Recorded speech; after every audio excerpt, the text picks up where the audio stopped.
Hi everyone, it's Holly Marie King, and we are back with Not a Dream and the camera. So, hooray!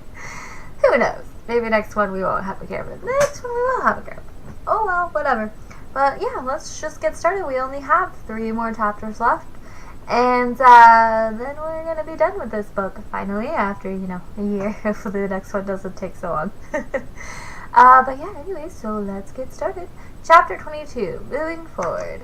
Helen rested her swollen ankle in the cold stream that she had asked Allison to stop by. I think it's getting better, she said with a smile. Allison examined it. I think you're right. Does that mean you'll be walking soon? I'm so tired. The spirit sat cross-legged beside Helen. The two had been traveling for 2 weeks, and Helen's ankle was now much smaller. I can't believe it actually worked, Helen said happily. I was hoping that when you were using my body, it would be completely different from the one I control. I was surprised myself, but I'm just glad that it isn't so purple anymore. That was disturbing. She looked up at the stars. It feels so strange for it to be so still around us. I wish Burke and John could have come with us. I know, Helen said quietly, and she looked into the river and sighed. She missed the group terribly, but it had been for the best that they had left the others behind. She especially missed John. It was so strange not to have him around. She had become so aware of his presence before, and now everything seemed so empty. So, will you tell me why we had to leave now? Allison asked. She asked every night when they stopped to rest.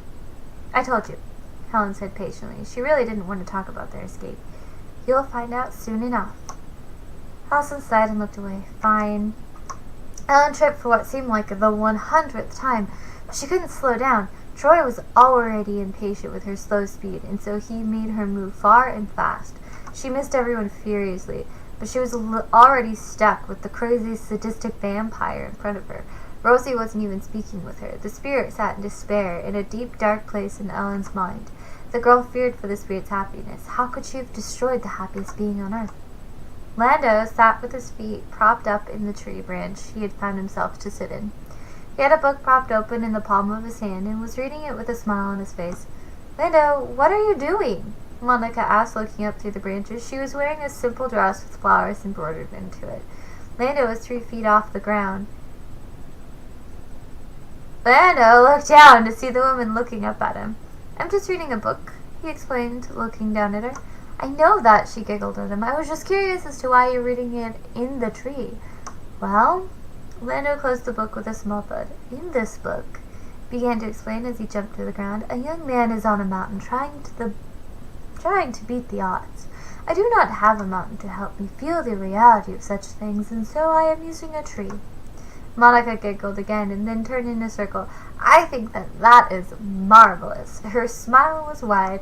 You are a very strange girl, Lando said to her. Monica pouted, making him laugh again. I said nothing about not liking it. Monica smiled again. Lando, where's the firewood? John asked him impatiently, stomping up to the man. Monica hid behind Lando. She had been avoiding John ever since he had yelled at her. John just chose to ignore it, and so he stared intently at Lando, waiting for an answer. I'm sorry that I haven't been doing a good job at firewood duty. But why do we need it? Lando asked, his book still in his hand. He was not easily intimidated. Because Reggie is full of chills. He can't take this cold very well, John explained. He sighed and rubbed his forehead. He really was trying to work on his anger, but they hadn't found any signs of Helen for the 2 weeks they had been traveling, and winter was starting to set in. They were not prepared for a winter trek, and so they needed to find a town as soon as possible. I understand this, but we should just keep moving forward to the next town. Winter will be here soon. Why don't you even ask Sun? She would be happy to explain how the seasons are working. Lando is not an easy man to anger, but whenever he was near or even talked to Sun, he always looked so upset. Fine, John said with a sigh. We'll be moving on in 20 minutes. Be ready. He turned on his heel and stalked off in a clear huff. I'm sorry about John. Burke had stayed behind to talk to Lando and Monica. His natural glow that all the spirits had around them looked dimmer every day that they were away from Helen and Allison. John kept getting angry about the situation they were in, whereas Burke kept getting more and more depressed. He just wants to find Helen. He's really worried. Lando put his hand on the man's shoulder. It's a spirit. You can't touch a spirit. Don't worry. about it. We'll find the girls soon enough, he said reassuringly. Thanks. Son believes the same thing, Brick said with a half-hearted smile. He then walked off to go join his brother. Why do you always get that crease on your forehead when someone talks about son? Monica asked, touching the wrinkle on his forehead that relaxed at her touch. She's my ex-wife. One of the only beings that I dislike in this world, was his answering reply before he climbed the tree again, opening his book to read. That's another reason why I'm in this tree, to get away from her. Monica looked up at him a moment and shrugged. I'm sorry, she murmured before returning to camp. Lando watched her walk off with a smile on his face. Helen stepped experimentally on her ankle the next morning, seeing how much it hurt her. There was frost on the ground, making the small amounts of grass send chills up her spine as it brushed her ankle. I'm sorry, Allison, but you'll have to carry us still. Allison looked a little sad at this, but she smiled at her. It's all right, she said happily. I don't mind doing it for a couple more days, but I do believe we're approaching a town, which means you can get food and water, plus a long-awaited bath. Baths are overrated here, Helen said to her friend. I'll just get dirty again anyway. Yes, but you can feel clean for a night and get dirty all over again, Allison offered, walking toward her friend. How much farther do we have to go? Hello, Rukia. Well, at this pace, we have maybe 2 or 3 months if we don't run into trouble, Helen explained, thinking about the distance. She'd come so far from the day she was a prisoner back in the mansion. She doubted Troy would sit back and wait for her to finish the prophecy.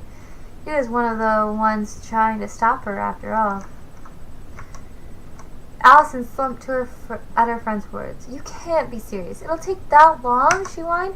It's not like you can't wait a little while longer, Helen said with an edge to her voice. You don't know that. You don't know what it's like to be stuck this way, Allison shot back at her. I understand it's been years since you've been human, but a little bit longer isn't going to kill you. Helen tried to explain to her calmly, but she still had an edge to her voice. Allison sighed. Let's just go, she said, taking over Helen's body. Ellen sat in the sunlight, trying to soak in its rays from the cave opening she sat in. She was so cold, but Troy would kill her if she left her post. She was so tired, but sleep wasn't coming easy for her.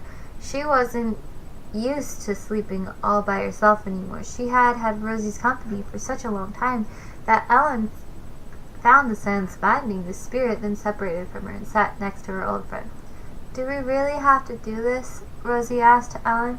She was not at all cheerful. Yes, Ellen answered with a nod. Don't worry, we'll be just fine.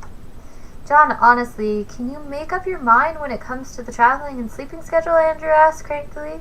They have been changing sleep patterns every other night. Look, I don't know where Troy is or what he's doing, and I have no idea how far Helen is, John explained. And so I wanted to see which method caught us up to them. And Lando was the one that suggested we move on to the next town. That's easy, Andrew said, wrapping his blanket around him tighter. Troy can only stop in the daylight, and so Helen most likely will be traveling at night. Why would we need to break our necks to get to the next town anyway? Your father is freezing, John explained to the man.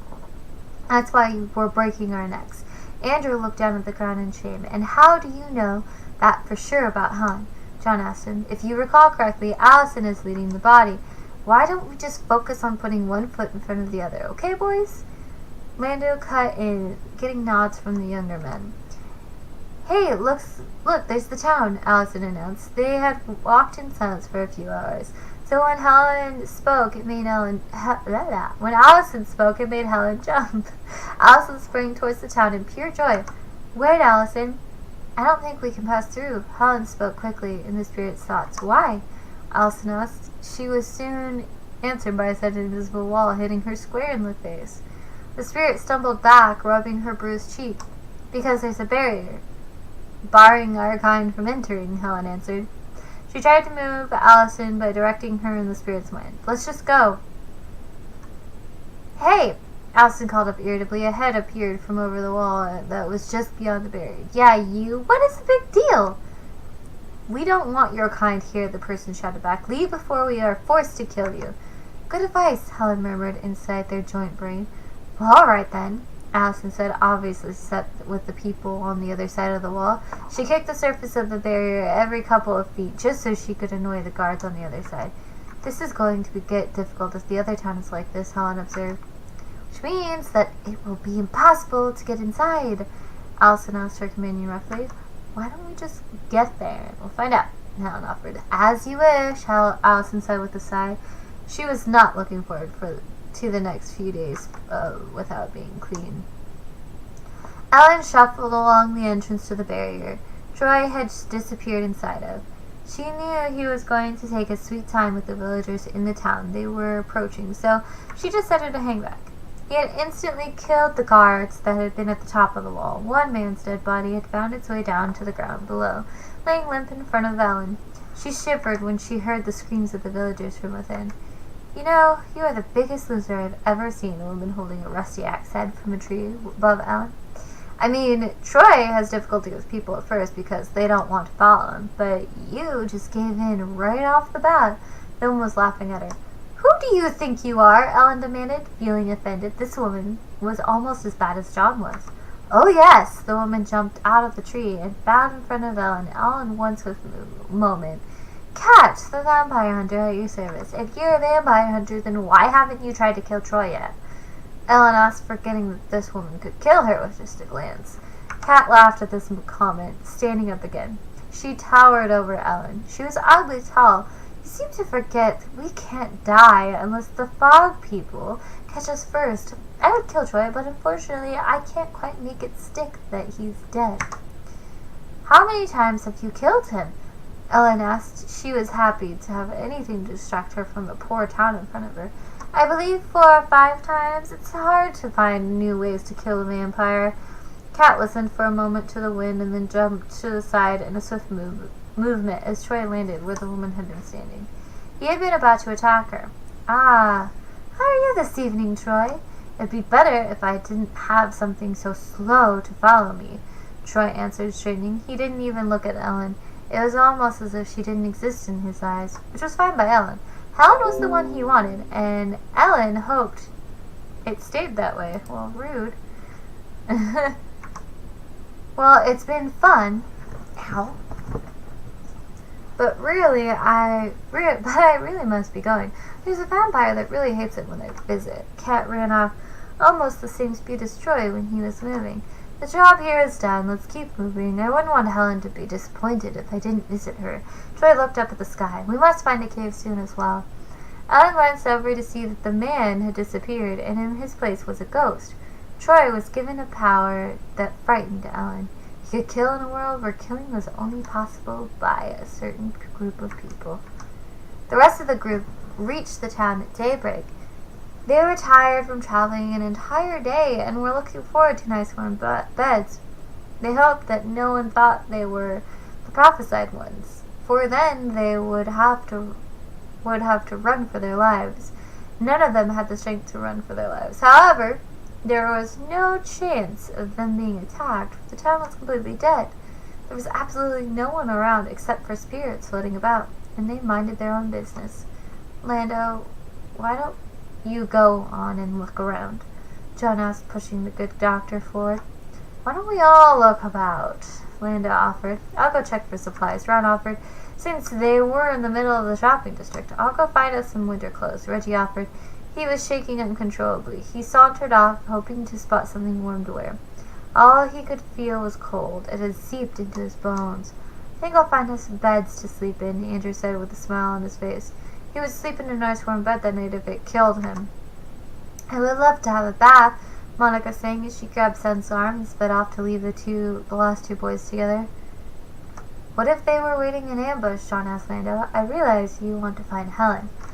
There's no way we're going to find her that quickly, so there is no reason to work them to the bone. Lando tried to reason with John. Shut up and make yourself useful. John stalked off, losing his temper because he knew that Lando was right. That's when he heard Monica scream. He ran towards the direction of her voice and found that there were rags of clothes covered in blood that had probably only been there for a couple of days. Are you alright? Lando had reached the area right after John. The good doctor hugged the unfortunate girl tightly. I can't believe there are so many, Monica cried into Lando's shoulder. Shh, it's okay. Lando assured her, stroking her hair. What do you think did this? It's obviously not the fog people. No. John agreed, feeling a cold sickness in the pit of his stomach, because he knew that the monster that did this was following Helen and Allison. This was Troy. He killed all these people. Whew! That was an eventful chapter. Ugh. Oh, excuse me. Whew. Normally I don't yawn that much. I'm sorry, guys. But anyway, so that's the end of chapter 22. We only have 2 more chapters left, and we're done with Not a Dream. To finally find the exciting conclusion. Granted, if you watched my video of the confusing kidnap, you already know what happens, but still. But yeah, as always, I put in the description below if you're interested in the book. We'll have links so that you can buy it if you want. If not, that's okay too. You can just enjoy listening to it. But yeah, anyway, hopefully I will see you guys next time. Bye!